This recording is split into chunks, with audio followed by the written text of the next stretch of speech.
Hey, James here from eBassGuitar.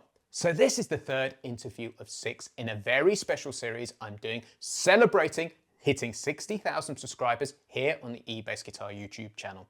And it only felt right to use this milestone as an opportunity to sit down with other incredible people from the same world. Fellow bass players, creators and musicians who are out there sharing their passion online and helping other people like you grow. So today's special guest is Travis Dykes. Travis is someone I only came across relatively recently, but the moment I saw his cover of Love Theory by Kirk Franklin, I was totally blown away. His groove, his tone, his chops, the way he moves around the bass is just incredible. What fascinated me most though was how different our journeys have been, yet also how similar.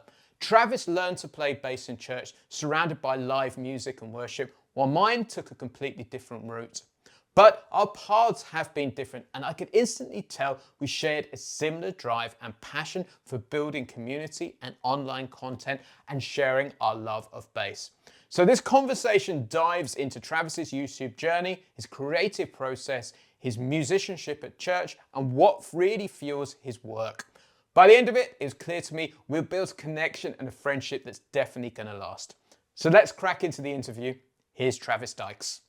Travis, you're a fellow YouTuber, an incredibly fine bass player, but beyond the gospel grooves, the gear reviews, the millions of views that you've had on YouTube, I want to understand the person behind it all. Who is Travis Dykes? And when the camera's off and the bass is back in its case, what does life look like? Oh man, coming out with a hard hitter. No, uh, I would say pretty much the way I am on YouTube. I don't like to have like a two face where I'm one person on YouTube and I'm one person when I'm not in front of a camera. But I am pretty much the same person. Like if you meet me, I'm probably going to be very close to what you see on YouTube. But I will say I am a I'm a lot of things outside of YouTube. I am a musician, producer. I'm can't believe I'm saying this, a book author, Wow. um, and a husband, a soon-to-be father. My wife is pregnant. She's 5 months pregnant right now, and so Congratulations. oh, thank you. And so it's been a lot of changes now, but there has been I'll say over the years I've kind of tried to develop this not persona, but just like my character on YouTube is me. Yeah. Because I think at first when I got on YouTube, it was like this, oh, I've got to be something different. I got to be I got to be funnier when I'm on, uh, YouTube, or I've got to have some kind of different look. But then I started to realize it's like, I just want people to just know me for who I am, because I don't want people to, just think I'm just one person one way, and then all of a sudden meet me and they're like, "You're not the guy that I watched the videos of," you know. And so, but for me, I would say that's kind of like what you see on camera most times is who I am. But my heart behind what I do though is I really want to help people learn who, like if it's about uh, the music industry, if it's about learning how to play bass, if it's about being a better musician, if it's about getting better at, leading as a MD, different things like that. That's kind of like my heartbeat, is like I want to help people. That's the reason why when you watch any videos, like sometimes it's a lesson, sometimes it's a vlog, but the vlog is a vlog where I'm trying to educate versus just entertain, which I try to find it like a medium ground between that. But it's all because I want to help people. I want to help people grow in their knowledge of music. I love that. So you're most widely recognized as what we will call a YouTuber, and I've taken on that title myself relatively recently. But you started off as a bass guitar player. Can you tell us the history of being a bass player, where it all started from that perspective? So whenever I got started as a bass player, it actually in church. Church is like where I got my start, and I still play in church today. I know some people are just like they grow out of playing in church, but it's actually a part of who I am. So that's it's not something I grow out of. But I got started when I was about 12 years old. I'm originally from Birmingham, Alabama, here in the States, and so I was going to a church, and I was playing drums and a little guitar, and my music director at the church had asked me, she didn't ask me. I heard her talking to someone, and she was just like, "Man, we really need some more bass players. You know, there's not." We got this person moving away, this person's moving away, and we really don't have any bass players at the church anymore. And so I was like, huh. I remember whenever I was looking in the closet that one day or something like that, I saw that there was like a bunch of random bass guitars just like in the closet of my church. I was like, there's like literally five, like a few Fender jazz basses, a few like, 5-string basses. And I was like, what? And so I was like, let me ask my pastor if he cared if I took one home and tried to learn how to play. And so I went and asked him, I was like, hey, do you care if I, borrow one of these, take one home and just try and learn how to play bass so I could help out like at service or midweek service or whatever. And he was like, oh yeah. He's like, yeah, you know what? In 6 months to a year, you could be playing on the platform. And I was like, 6 months to a year? This is just the bass. And so I really, because I my work ethic and just kind of my personality is like I'm gonna just lock in. And so I locked in for I think about a month or 2 months, and I was playing my first service. I think I was like 2 months. I just like honed in on just practicing, getting the notes, getting everything, and that was kind of how I got started into it. And so I was started playing at camps and little things, doing the whole like playing at different church events and things like that. And then eventually went to college because I wanted to pursue music. And after going to college, I got connected with some friends. I never really had a desire to move to like a music city. Like that was never, I didn't, when I was a kid, I wasn't like, oh, I'm going to move to LA or I'm going to move to Nashville or whatever. That was never a thing. But what was a thing is that I just wanted to have a career in music. And so a lot of my friends were moving to Nashville, and I was like, what is this Nashville place? And I remember I went and visited, and I started realizing like, oh my gosh, everybody in Nashville is a musician. and so I was like, okay, maybe I should move here. And so I started getting a lot of work in Nashville, and I was still living in Alabama, still in college. And when I was in college, a few of my friends dropped out and moved to Nashville, and I thought about doing the same. Uh, but I wound up just switching my degree field to like something where I could finish online. So 2 years into college, I moved to Nashville, and then after I did that, that was like kind of me getting set into the scene. I started off as a artist manager, managing um, different music artists, like especially a lot of friends. I got it connected to a lot of people that were on The Voice, that TV show, The Voice, and so I was doing like some managing of them as like an artist and also a tour manager and things like that. And eventually, I let go of that management kind of business kind of role because I really wanted to do the actual creation side of like playing music than just doing the business side, which I think I was actually pretty good at, surprisingly. Usually, it's like you have one or the other, and so. But yeah, that's how I got to Nashville, and from then on, I started working on my YouTube channel and just started touring with artists and things like that. And yeah, that's kind of how I've gotten to where I am today. Now I've been in Nashville for about 12 years now. I'm really fascinated by what does your early music education in the church look like? Because there's a real style to players that come out of the church, and from the outside looking in, a real perhaps way that they learnt. I was wondering if you could shed some light on what that educational process looked like for you.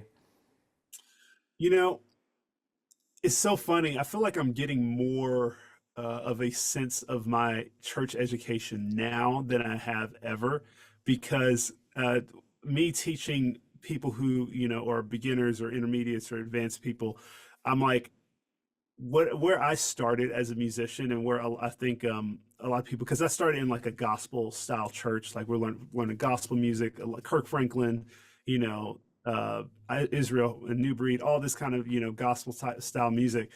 And so for me as a beginner, when I first started, being a begin I wasn't really a beginner for long, and I didn't realize it. I thought, like, playing gospel music was beginner. Right. you know but for most, as I got in the industry and stuff, I realized, oh, gospel is not beginner for No. many, especially bass players. That's not, like, a thing. And so what I think, where a lot of gospel musicians start is intermediate. Right. That's kind of and that's something, growing up, I didn't even think about. Like, your beginning songs that you're learning are really intermediate level songs. And so whatever it takes me forever to learn a song, I was like, oh my gosh, why is it taking me so long? Why is it taking me so long? And so what I would do is I would learn. I think the biggest thing that helped me when it comes to getting better at during that time was the number system. You learn Yep. a number system at a very, very young age, comparatively to, like, some people who play gigs and still don't know the number system. But, like, that was kind of where we started. Number system, calling out, notes. I think what the biggest difference with church musicians and the education you get in church is that you get.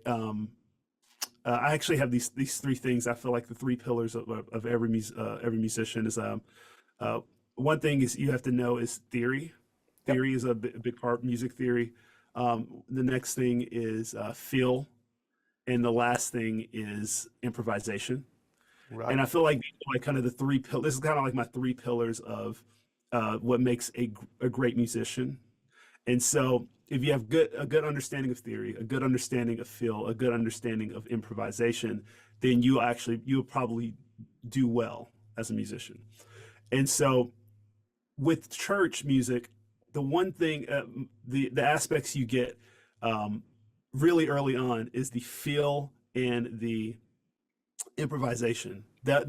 But usually those are the two sides that are the hardest to practice on your own, and also, like, the things that most people don't have very strong, because most people, you can find theory books everywhere. Yep. You can find theory everywhere, but it's the getting the right feel of it, like, because there's a lot of especially in the gospel world, there's a lot of things that you can play that's theoretically um, right, but it does not feel the same when, like, somebody like Justin Raines plays it on bass, or some other person is playing it on bass. It's a gospel player, and it's like, I'm playing the same thing as you. But that's what you learn in church, because if you're, like, playing with, like, other musicians, one of the big things that makes it feel like you're playing a gospel song or making it really groove is the feel of it. And so that's something that I feel like, as far as church education, has made me a different player, and also other players who come out of the church world, um, just, like, a lot different than most people. So if you think back to 12, 14-year-old you when you just found that bass in the closet, were you sitting there working out songs to records at church, or did you have a teacher? What was that formative process? Was it just you? It was just me, actually, surprisingly. So whenever I got started on bass, oof, let me see. Yeah, there wasn't a lot of YouTube happening. Like, I was like, it was books. It was Yep. books. It was listening to songs.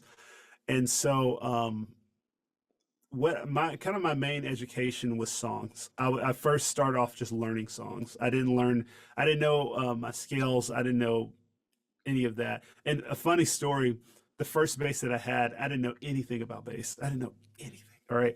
And so my first bass was this four-string Fender Jazz bass, and it was one I was borrowing from the church, but nobody had played it. It'd been sitting in a closet for years. And so the intonation was so bad on it, that it would buzz after the fifth fret. Right. So, like, I could only play in the first five frets of the bass, and so all the other frets above that I couldn't play. Yeah. because it would just be a buzz. It wouldn't be any like kind of pitch or anything like that. And so that's how I learned on a Right. bass like that. And Uh, so that was kind of my thing of like learning that because I started learning my songs there, and so I knew my songs just right there for the longest time. I didn't know how to play past the fifth fret, and that was kind of when I started to learn about scales and different things like that because I had to learn all of my scales in that one area. It's crazy. Wow, this sounds like James Jameson, playing below the fifth fret. Oh, I love it. So, was there a moment where you mentioned theory earlier? Was there a moment where theory started coming into your life? Yes, I remember whenever I was started learning songs, and I remember there was a moment we started doing these things where we would change the key from the original in church, like at Yeah, our church service. I used to be so annoyed by it. I was like, why? Why are we changing it from the original? Because it made it harder on me because I didn't know any much theory. And so it was just like, and I learned it, it was like, I'm learning like exactly where it is. And then once they started changing keys, I was like, there's got to be an easier way to do this because it felt like I had to relearn the song, relearn the song, yeah, relearn the song. And that's when I started getting introduced to the number system, and I started realizing, oh, okay, it's a pattern. It's a pattern, and starting to like connect that. And honestly, the number system and the pentatonic scale was kind of like my well, it was like number system, pentatonic scale, and major scale was like my go-to for everything. And that was the kind of the first three things I learned in theory. Um, and what I learned about it and what I started to master about it was that you can get so much out of those three things. yeah, The pentatonic scale, the major scale, learning it up and down the neck, yep, and because I would see people play, I remember I would go and watch other bass players that were like way better than me. I would watch them play, and I was like, how are they playing like that? What are they doing? And they were just playing the major scale down, or they're just playing a pentatonic scale mixed with the major scale. And so that was kind of like my first three techniques that I learned that helped me set a foundation to grow further. how fascinating. So, you started out by learning songs and then theory came into your world. Was there ever a moment where you had a teacher? Uh, well, it's so funny now for bass. No, now I had a teacher whenever I was playing drums. That was probably actually the only time in my life I had a teacher who's out. When me and my sister used to, we were in music lessons at a young age, and I think it was between like 5 and like 8. We both had the same drum teacher, Right. but for bass, no, I never had a teacher. But I'm actually, it's surprising. I think where I actually learned the most is when I started seeing other bass players. That was kind of like those guys were my teachers, and I had a few people like at the beginning to show me like my first like, hey, this is your first play that you can hear how to play this bass line. They were just showing how to play bass line kind of thing. It's like, yeah, you could I do this little thing, this little lick thing, and I had a few people that helped me like that, but never an actual formal lesson where they're like, hey, we're following a path, or hey, I'm teaching you a scale or any kind of theory. It was more so just a friend, just like, hey, this is something cool I know on bass. you know? Yeah, I've certainly seen it here with the church musicians in the UK, and I know church musicians, when you put it across the scale of America, is vast. That my sense of it from the outside looking in is church is such an immersive place to learn music because they're young guys like you coming up, they're more experienced, they're lot services every single week. What's your take on that? No, I think that's really one of the huge things with the church is that it is very immersive, and it's a world that honestly it's really a lot of musicians that come out of the church get experience that nobody else has because they're so immersed in a world where music is paramount to the service, like in a church service. Like if you don't have music in most churches, like if you don't have music in a service, it's like, why are we here? You know what I'm saying? Yeah, yeah. It's And so because of that, it's especially in the gospel world, it's so important. There's people I know, churches that have like 20 members or less in their church, and they're paying their musicians like to come in and just, to play. And I'm like, oh wow, do y'all have enough money to pay me to be here? It's like, but that's how important it is. And so when you're immersed in that world, your skill, it's almost like if you it's like I don't want to say low level, it's not low level, but it's a different avenue of almost like what you would do in a live circuit or live industry when it comes to playing. It's you have a lot shallower of a fall in the church world versus like being, on a pro gig where somebody's paying you and they're expecting you to make their music sound amazing. you know So it's yeah. I'm really curious then, what were some of the challenges from learning and your craft within the church and then applying it to the professional world? Mm. I will say that the one challenge, I think from the world I come from with music is to not overplay, Right. especially in gospel world. Oh my gosh, if I'm sure anybody who's watching this who knows anything about gospel, like it seems like for bass especially, it's just like a bunch of licks, a bunch of like slapping stuff, all this kind. I remember the first time I was in college, I was playing CCM music, which CCM is contemporary Christian music, or you can think about it as worship music.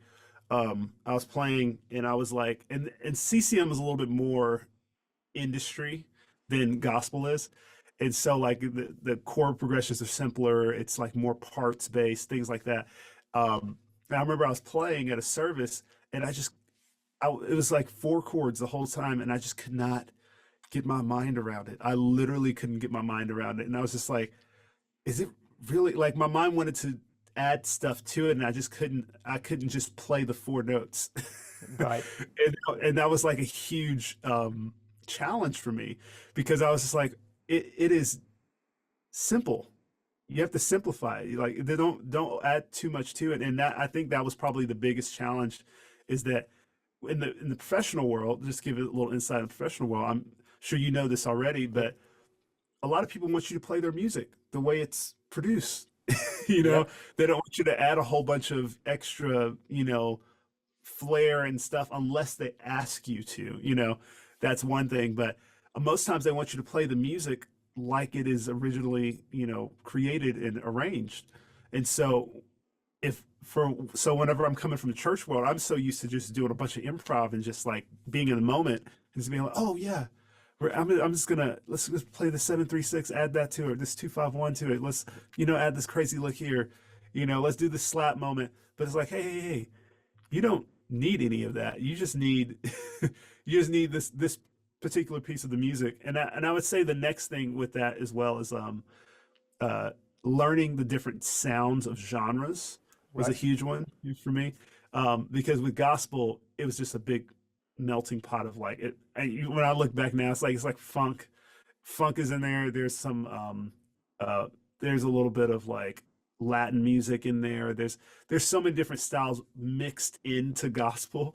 But whenever I got into the industry world, it's like, okay, what is it what does this music need? What is the tone of this music? What is the tone of indie music? What is the tone of country music? Man, country music got me, because it was like the tone was different. It's not necessarily gospel, and it's not the groove on country is very different than the groove in a gospel song.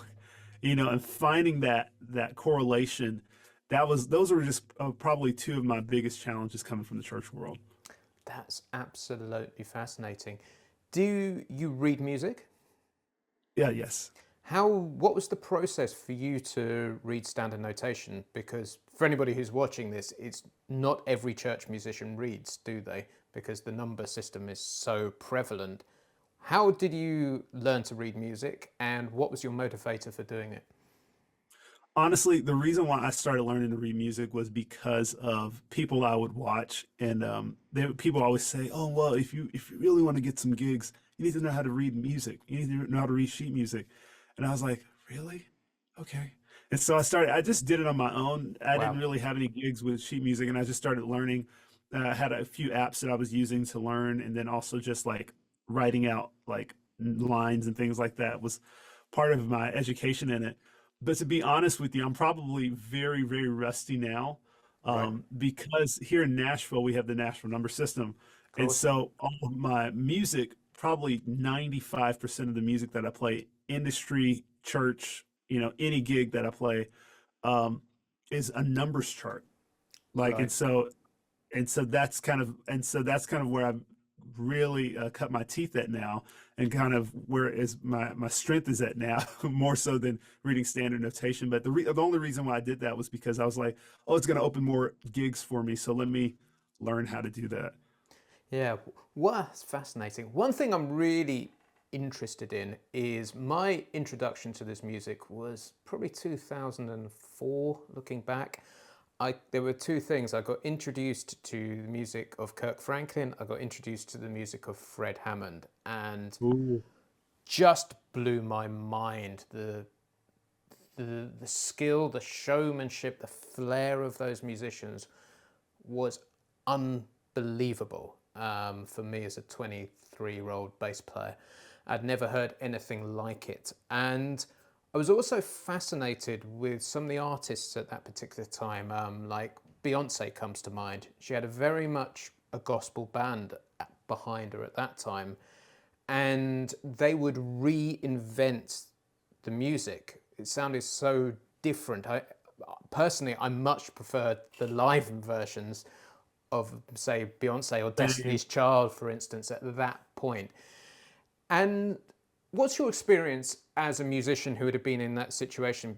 Are there times where you are told, right, you're going to be playing the track exactly as the original, your job is to do that? Or actually, we want you to bring that gospel flair to it. Can you reinvent it? What's your take? What's your experience of that?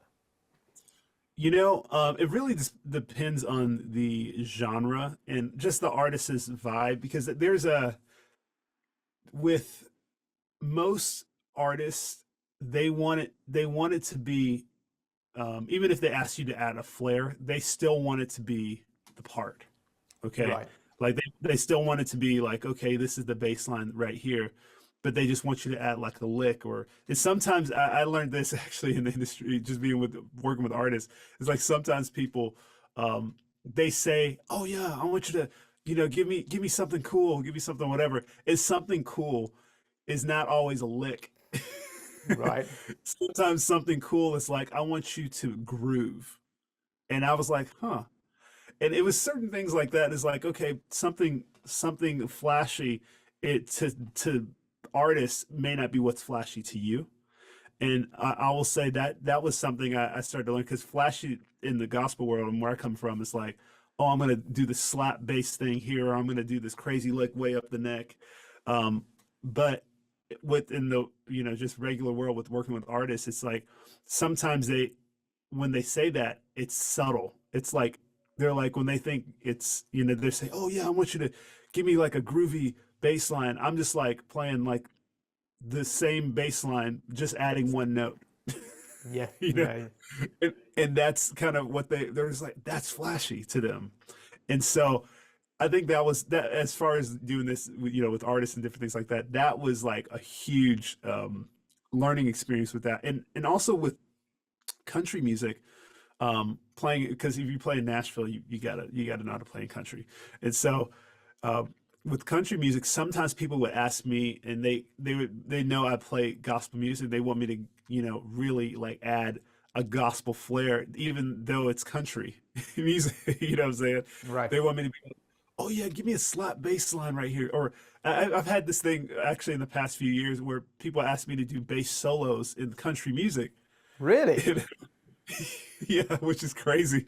And I was like, okay. And I'm having to figure out, which is very challenging sometimes, because it's like you can, of course, you can know all the scales, you can know all the arpeggios, but it's learning the context Yep. of how to make something work in the moment. And so, like playing country music, I was like, they asked me to do a solo. I was like, okay, how do I play this over a 1-4-5 in a country song? And it's like, and I'm just sitting there like, okay, uh, And so I have to practice it and try to figure out, okay, what actually do I think is cool and what would actually kind of fit the vibe of this Yeah, song. yeah, yeah. Because that's, I mean, I don't know. Have you ever played a country solo on bass? Actually, I did do a YouTube lesson on something which was kind of, I'm trying to remember it now, but it was a sort of a chopsy kind of thing using some open strings, if I remember rightly. I'm going to have to dig it Oh, out. So it was quite, yeah, it was quite chopsy, but it kind of had this country style to it. So maybe I have. I've got to look back on it and actually find out. that's But I amazing. kind of have a sense of what you're talking about and actually how it's different. We've just been producing a country course here at eBassGuitar with one of our coaches. And the really interesting thing I found about that when I was putting it together with Freddie, or Freddie was working with me rather on it, it was like country is another one, a little bit like gospel, it seems to me, where it's actually pulling on lots of different styles, like country pop, country rock, kind of more the country and western end of things, and then there's almost this sort of Latin type feel sometimes that you can have within it. And really, what I came to the conclusion was that country, and I'd love to just hear your thoughts on this. Country isn't so much a style within itself; it's almost more of a flavour that you add on top of other concepts. What's your take on that? Do you agree? Do you disagree? No, I agree. I think what the reason why that is because country has been recently influenced by a lot of like modern style music. Because if you look at a lot of the country now, it's not like it was back in the 80s, 90s, whenever it was like George Strait, Reba McEntire, all these like, really huge, country acts. They had really um, very, very much so the same sound. But nowadays, I interned at a publishing company here in Nashville, and I remember seeing this producer in a writing session. He was like, writing a song, and I was just sitting in the session, and he was producing a country song, and it's for like a huge country artist, and what he was doing, he's pretty much making a pop song. He made a pop song. Like Yep. if you heard it um, in that stage, it was just like, wow, this is just like something that somebody in LA would do. It's like a pop song. Yep. But what they did is he said, all right, this is how we're going to make a country. We're just going to add banjo and acoustic guitar and Yeah. maybe some mandolin. And that's what made it sound country. And I think that's the reason why now it's like, what is country? You know, Yeah. country is like has all these different like all these different things because I think a lot of producers have been doing that to kind of make it more modern to appeal to more people. That makes total sense to me of, yeah, adding the country flavoring on top. Yeah, with the instruments. Yeah, that was the conclusion I came to.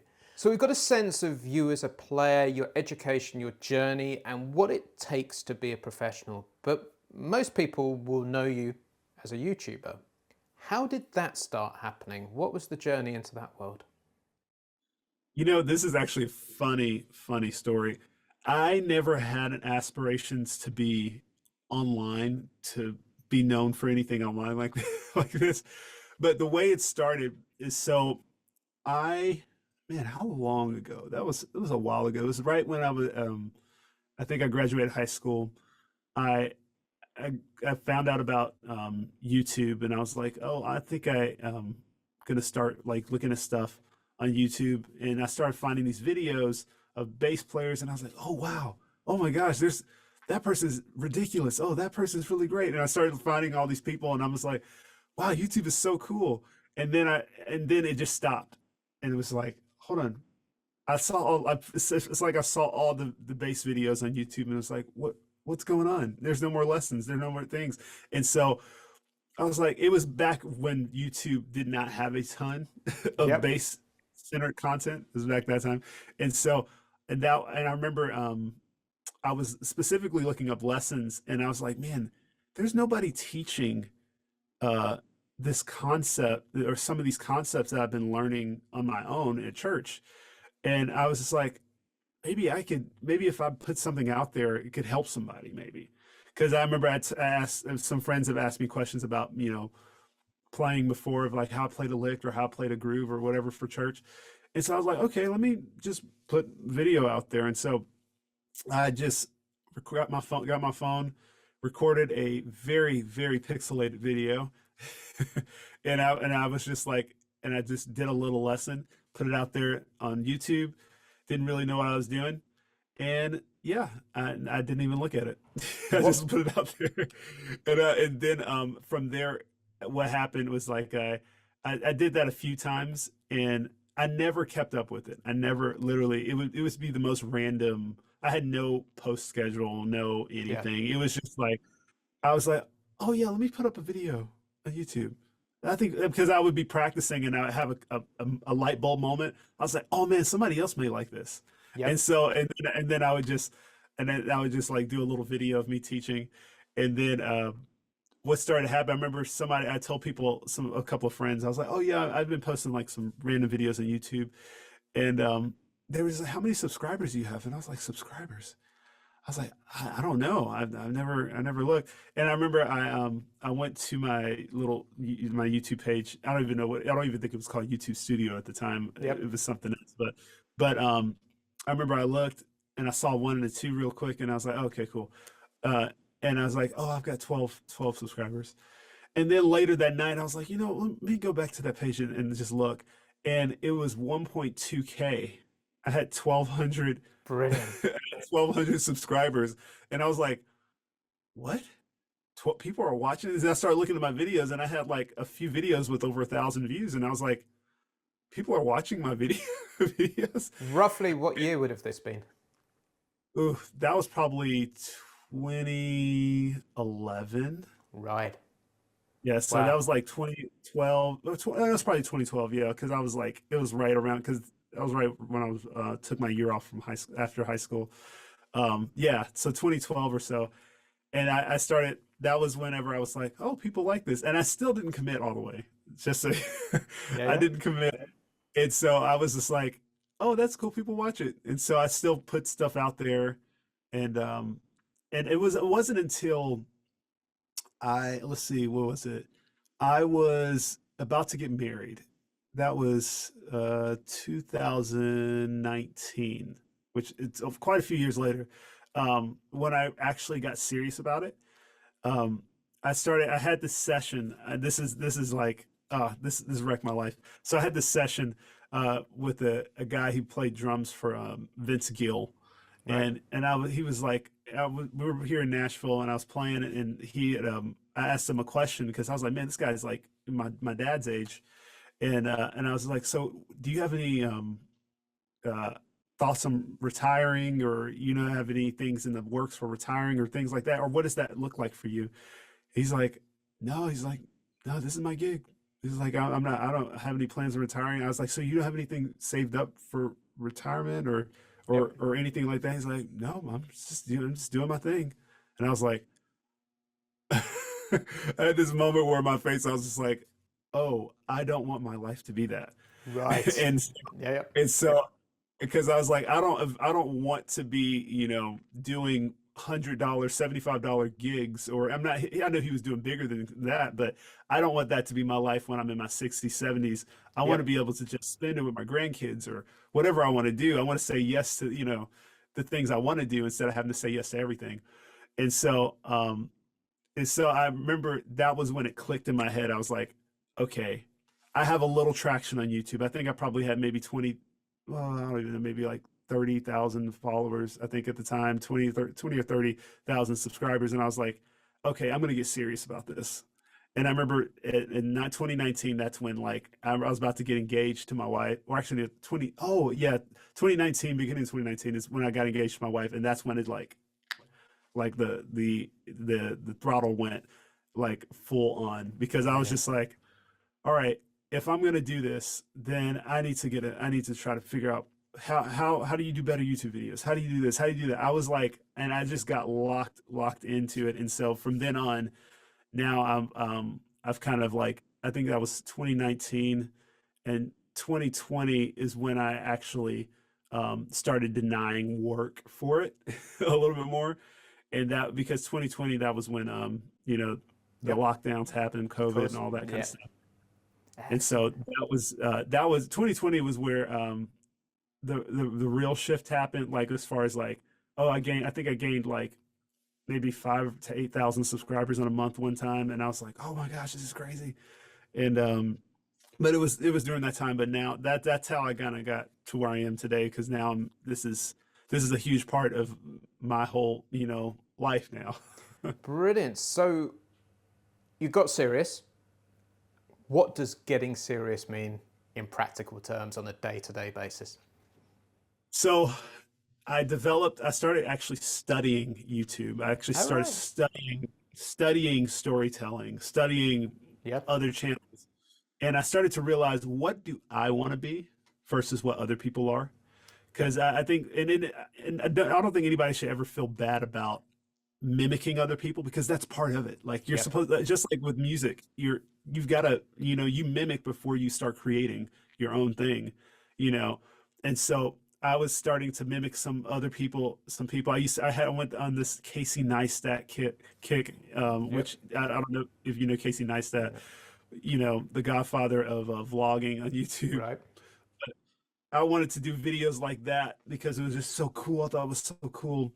And then I started to realize, I need to find my own spin on this, because it didn't really work for what I was doing with lessons and things like that.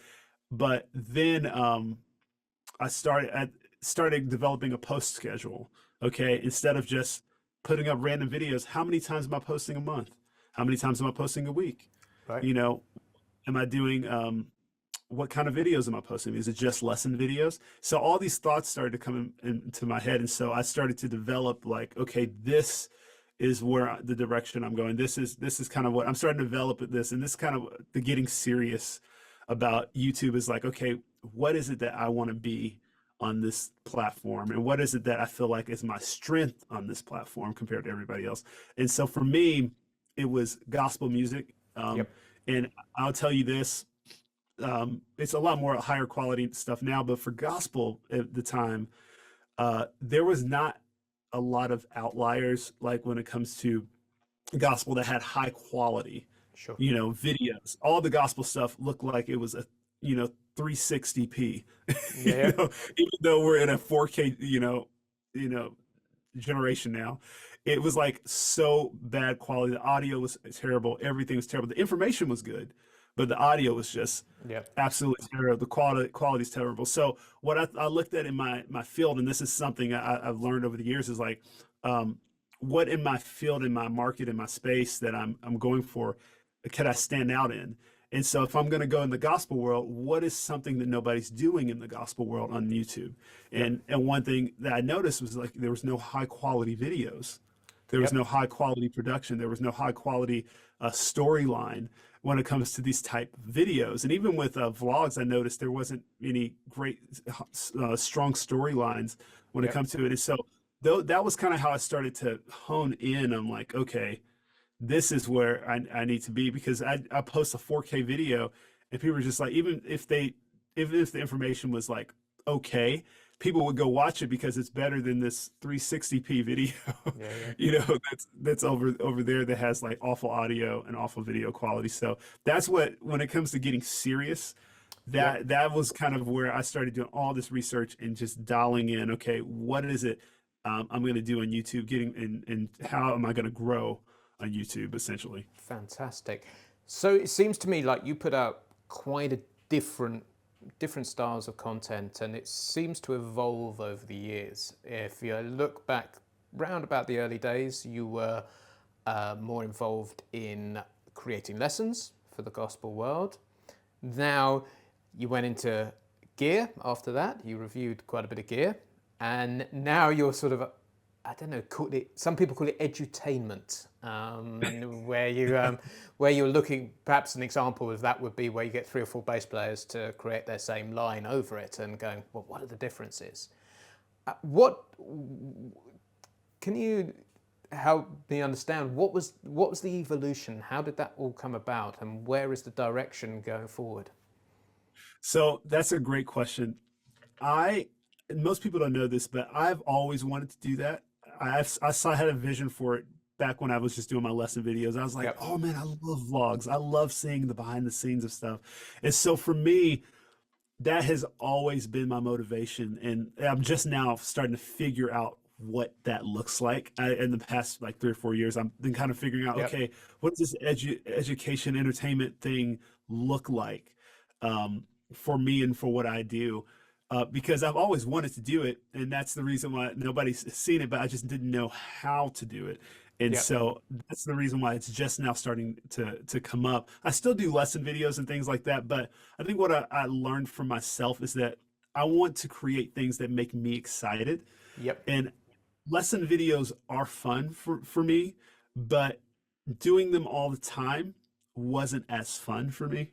You know, Yep. I can see that. like because yeah, because I'm just like I'm a player. To me, I think I'm a player. Well, I say I'm a player first, but I do love teaching, but I do love playing as well, and I Yep. love just kind of showing and seeing, almost like being entertained from seeing and learning from Yep. things that are entertaining, just as much so. And so I think that's the reason why it's evolved. I still do lessons, but it's for me. I have like a little team for my YouTube channel, and I always tell them that I want to create uh, content that I'm excited about, Yep. but but things that where somebody's always learning something, but they may not even understand that they're learning something.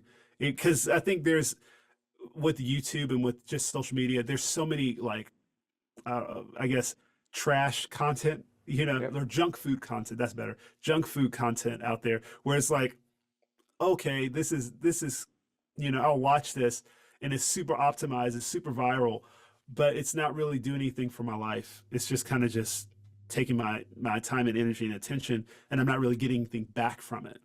And so I was like, I want to create something where it's like when you watch my channel, you get something back from it. When Yep. you watch my videos, it's not just like a brain rot video of just like, oh, I'm just trying to get you to watch, to where it's like, oh wow, I'll watch this, and I feel like I learned a lot while Yep. watching this.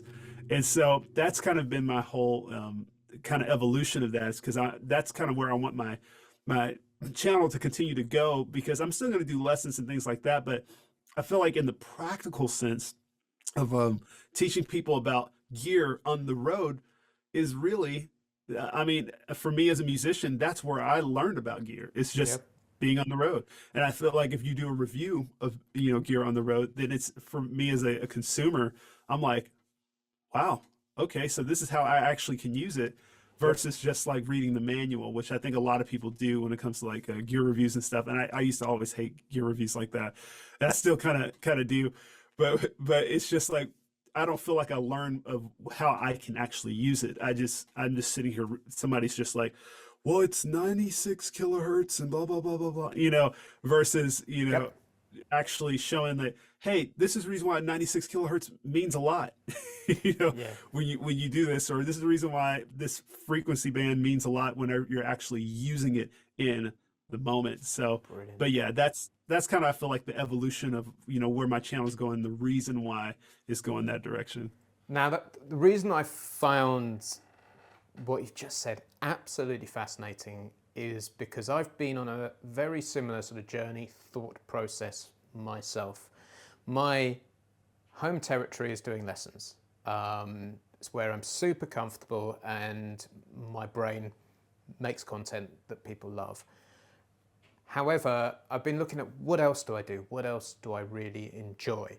And similar to you talking about some things just didn't quite do it for you, like gear reviews, for instance. I can do them, but I'm not super techie. I'm not one of those guys that will geek out, and won't learn every setting on a piece of equipment. It's much for me, I buy a good bit of equipment to use it. And then thinking through it, it's like this interview series we're doing now is a prime example of content that excites me because I'm fascinated by people. I'd much rather ask people perceptive questions than find out what frequency a treble control's at, for instance. And so it's really interesting to hear you talk about that in your world. So I'd love to ask you, going back to your YouTube channel, what's there's so much work behind the scenes of creating a video. That 10 minutes that goes out could take multiple hours to put together. What's something that somebody might not realize about the work behind your videos? Ooh, that's a great question.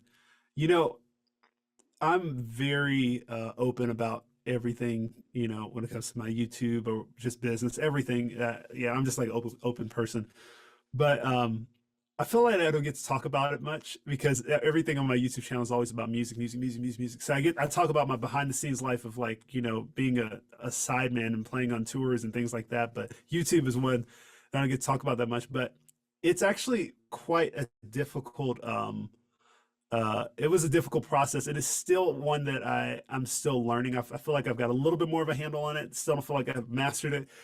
Um, because editing videos was probably it used to be really fun for me, but when it started to not get fun is whenever I'm because with these videos I'm showing behind the scenes of me playing in the pro industry. I'm showing me on tour. I'm showing me doing these things, but at the same time I'm working. This is me Yep. working, but I also have to put out a video about me working.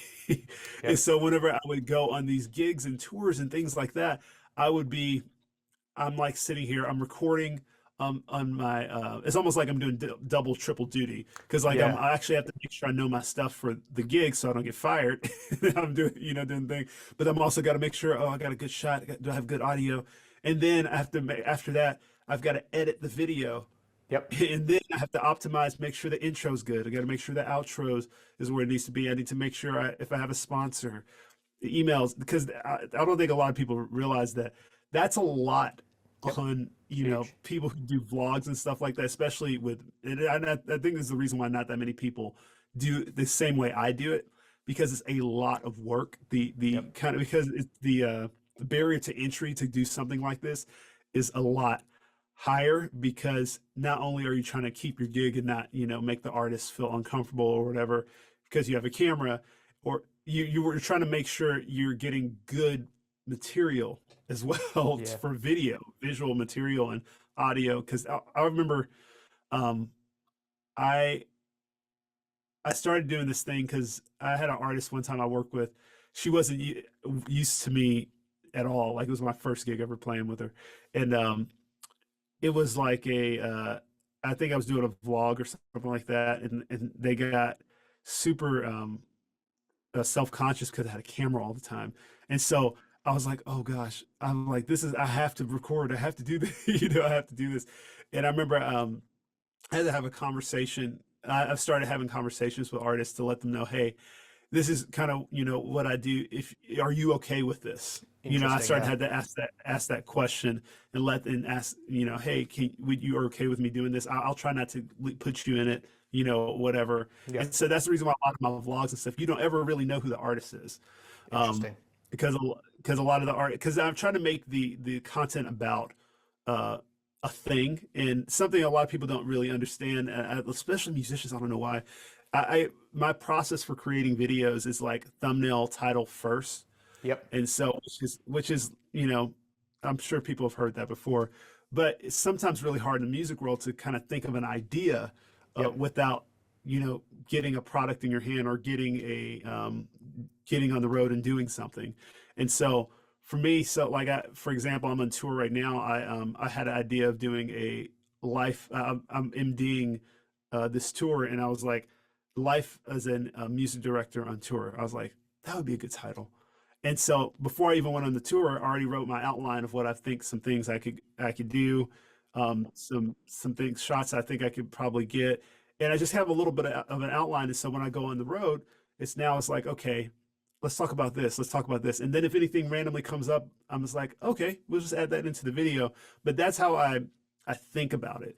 It's Interesting. like you have to kind of go in with a plan, and Yep. so and people don't realize how much work that takes because and most times if you're like a musician, you're just worried about the music. True. But when you're doing this as a content creator, it's like you got to be worried about the content just as much as the music. Now, and like not to say that the music, it should come in more importance than the music. No, that's what you're getting hired to do, is play. So sometimes I have to be like, all right, this I can't, I have to forget the video on this. I just got to play because this is my job. There's Interesting. times where I've had to do that, which I'm sure Yep. if you've done that before, you know. I'm literally heading into that world in 3 days' time, where it is me on a tour and cameras, and I'm figuring out what that looks like. And it's fascinating to hear you talk about this. And the question I'd love to ask for you, maybe you can give some advice here, is how do you deal with the stress? Because you talked about double time or even triple time. You're doing two jobs at once, almost, being a camera content creator and a bass player. How do you find the stress of that? What are some of the challenges and how have you overcome it? So definitely the challenge is feeling like you're stretched so thin that you're just like, I can't do this. And I think that's the reason why so many people don't do it, Yep. because they feel that stress of like, oh my gosh, I'm playing in front of 20,000 people and I'm trying to get this content and I'm trying to make sure it works, you know, whatever. Um, so what I've done as a solution over the years for it is preparation.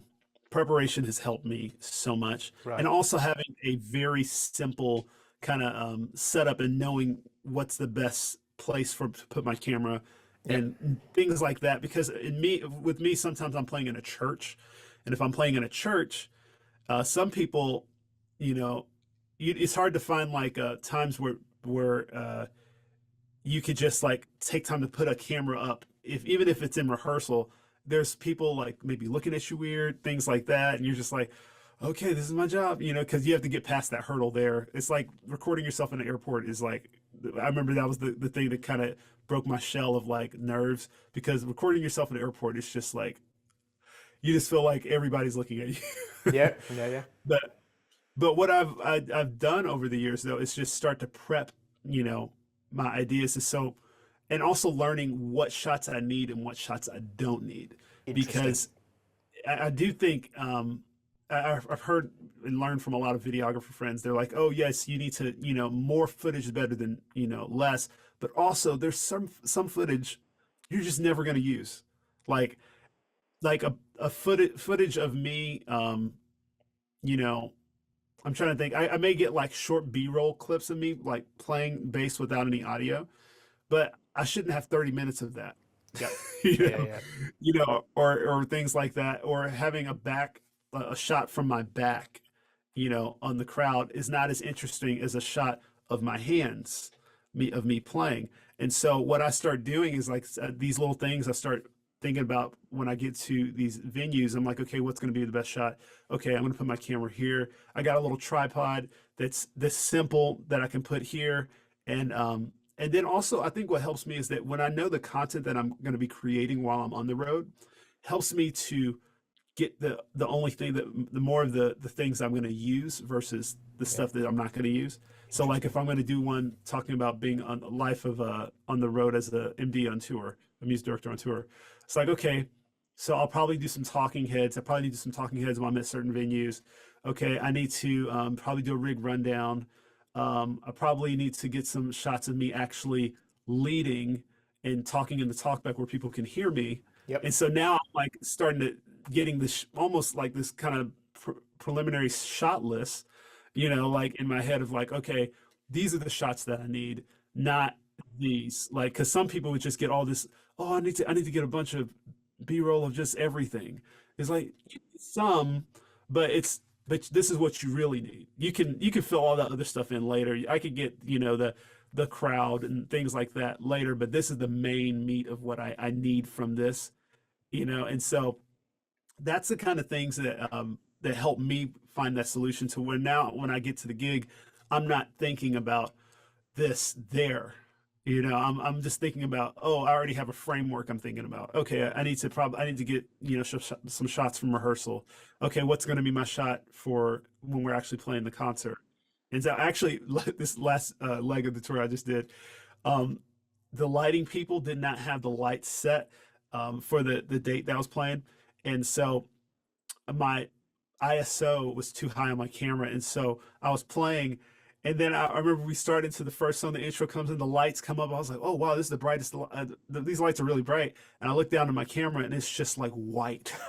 Yeah, I can see that. And I was just like, "Oh my gosh!" Thank goodness we had an intermission, and then I reset it. But like it was like one of those things. It was like, Yep. should I get it? Should I do it? Should I fix it? And I was like, no, you can't fix it. You're in the middle of the gig. So, Yeah. but it's like that's the kind of the way I think it's helped me out to kind of solve those problems. Interesting. That's absolutely fascinating. Was some of it for you also just the simple fact of getting confident of talking as you go along in an airport, or getting other musicians involved in the vlogs, that kind of stuff? Worried what people might think?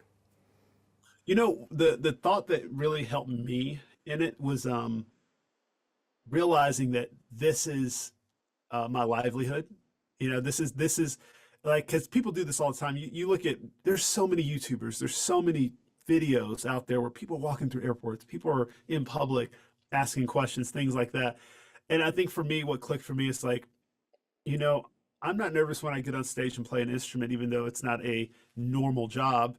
What's the difference between that and what I'm doing here on YouTube? What's the difference between me getting behind a camera and doing this? And so, just like when you first got on your first gig and you play on stage for the first time, you're just like nervous as all get out. You're just like, I don't know what to play. You start making these crazy mistakes just because you're nervous. Same thing with the camera. It's just like you're going to make mistakes at first, but you just have to realize that this is a path that you're trying to go down for your career to be something bigger, to be something more. And so I think that for me, that's how I started it broke that nerves boundary or barrier to be able to just do it. And it still sometimes can be a little bit nerve-wracking, especially when you're around people. But I think as you start to see people follow you, that helps that confidence. Like if you had like 5, 10 or 10 subscribers and you're recording a video of your face, like you on the camera talking to the camera, and you're in an airport, you're not going to feel as validated because you're like, why am I doing this? This is so dumb. Nobody even watches this, but you have to push past that. Because the more you do get followers, that actually, I will say, it builds your confidence. Because now when I go and I do a video now, I have a lot more confidence because somebody can be like, "What are you doing?" I was like, "Oh, I have a YouTube channel. You want to see?" Like, because now you can see, like, I'm not just some idiot with a camera walking around here. But you're not an idiot even if you have 10 subscribers. You're just learning and you're getting better, because sometimes that's that barrier. Some people, the reason why they are not successful is because they won't take the risk of looking like an idiot for just a little bit of time. And so that's honestly how I when I'm doing camera, like just talking to the camera and things like that, I started to gain that confidence. But I will say something too, you need to make sure you do is watch yourself on video. Edit your own videos. If you don't know anything, because I know some people just edit, like hire an editor and they don't even have a channel yet. Yeah. Um, I've seen people do that before, and that's cool. But there is something about when you edit your own videos and you see all your mistakes and you see like, man, what, what am I saying here? You start to learn things about yourself of like, oh, wow, I say like a lot, or I say a lot, or, you start to get better just by watching yourself. And honestly, that's helped me improve so much too. That's so interesting. Have there ever been times where an artist or someone you're working with whilst you're filming has got difficult? Oh yeah. I've had an artist actually ask me to stop filming before. I remember I was getting some BTS shots in like green room and stuff like that, and they're just like, "Hey, oh, actually, it wasn't even in person. Their manager reached out to me, and they were just like, "Hey, just want you to just that video footage you took. Can you just not post that video?" The artist didn't really want any of that stuff to be shown or things, and I was like, "Oh." Okay, I remember that shook me to the core. I was like, "Oh my gosh, should I be doing this? Should I be doing this? What am I doing with my life?" So do Because you it go was in just like, there and set expectations now, ask permission? What does that process look like? yeah. So usually now I kind of know if it's a new artist. On the first gig, I don't usually. I try not to film anything unless it's just me playing normally or without them anywhere near and know that I'm even doing anything. Um, but usually after that first, if I know I'm going to have more than one gig with somebody, I'll just be like, "Hey, are you okay with me filming? I have a YouTube channel, and I'll try not to. If you don't, I'm not going to have you in there if you don't want to be in there or whatever."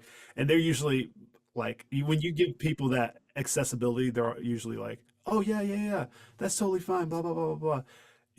And so I yeah, love that's that. usually Yeah, give them the option. I'm not going to have you in there if you don't want to be. That brilliant. right. Yeah. Right, exactly. God, that's absolutely so helpful. Reminds me of that part of this is just getting the confidence to do it. And I actually went out about a month ago with my brother-in-law, who's just sort of learning his craft to be a videographer, and we actually went round Bournemouth, our hometown, which is near here, and it was just me and him just attracted so much interesting attention from people doing this, and we end up getting so much cool footage of people just coming up to us and talking and that kind of thing, and it actually opened up all these creative opportunities that I could have never foreseen before as well. So it's really interesting. And the other one is it just reminds me the confidence of this, um, of that book, The 4 Hour Working Week. And the guy who recommends to build your confidence traveling the world, you go and lie in the middle of a shopping centre for 30 seconds and just to see what happens. I've never done it. What's one thing you've learned about yourself as a musician through making content for your YouTube channel? Ooh, I will say one thing I've learned about myself is I am a teacher, and if I don't know learn how to explain a concept, I'm probably not gonna. It's probably not gonna resonate with me. It's probably not gonna, I'm probably not gonna truly know it, Yep. for myself. That's something I've learned, especially over the years doing content, things like that, is that if I'm gonna learn, when I learn something, what causes it to resonate in my mind and in my kind of brain and in my playing and things is that I have to be able to teach it to somebody. If I can't teach it to you, then I'm probably not gonna, So, remember it. so as Or I you, understand that, making the video shows to yourself if you really know it. yes.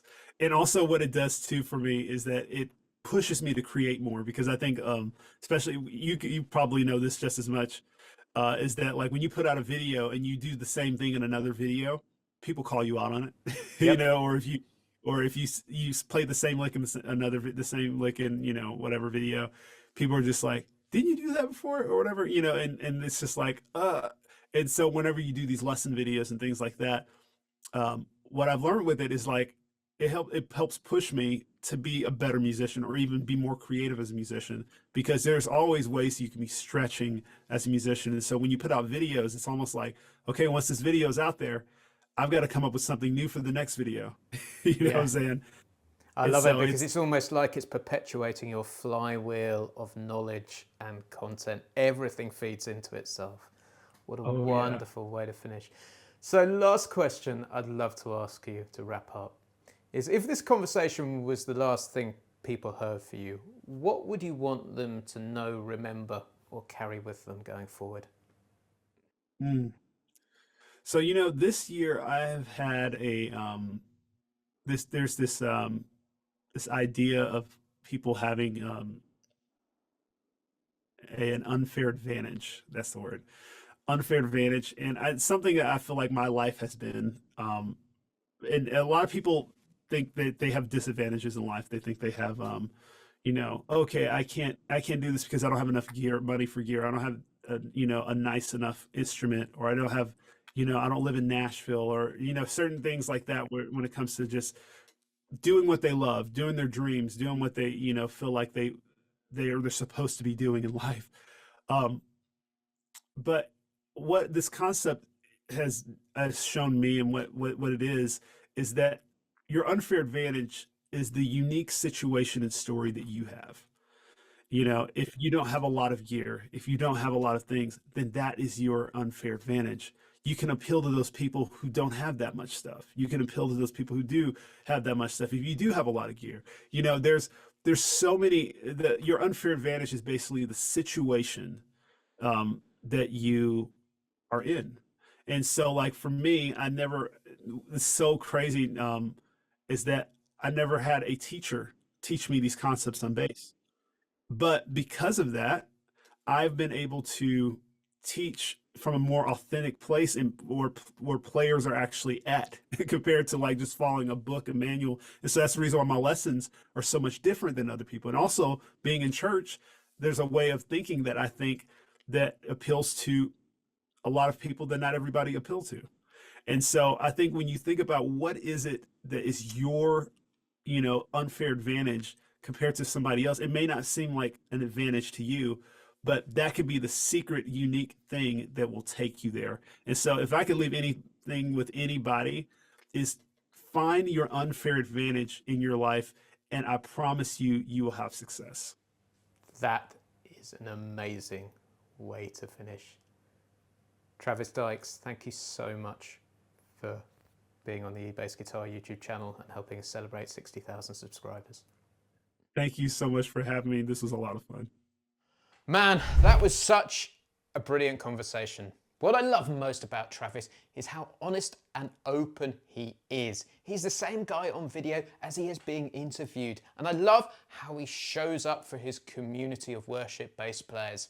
He's super thoughtful, creative, and clearly puts so much thought into what he creates on YouTube and how he shows up as a musician.